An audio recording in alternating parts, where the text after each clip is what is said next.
also really explains exactly what situational irony is. So if you have a guy that's carrying a ginormous cake and he's walking and he drops it, is that situational irony? I'll wait. No, it's not situational irony, right? Because that's what you would expect. If the cake is over half his size and he's walking with it and he slips and falls, it's like that's what we would expect to happen. Therefore, yes, it's comedic. Yes, it's funny.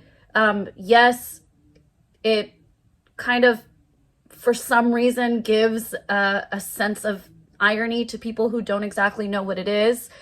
Many people misdefine irony and say things are ironic when they're not, right? Like when we saw in the, you'll see, never mind, in the exit ticket. Forget I said anything.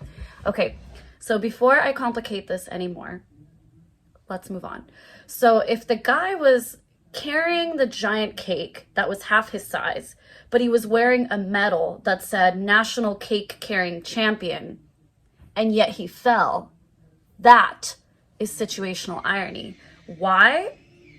Because if he was the cake carrying champion, right, of the entire America, of all of the US, if he was the cake carrying champion, then what are the odds that he would drop the cake if he's the champion? Meaning he knows how to carry a cake without dropping it. That is what situational irony is, okay?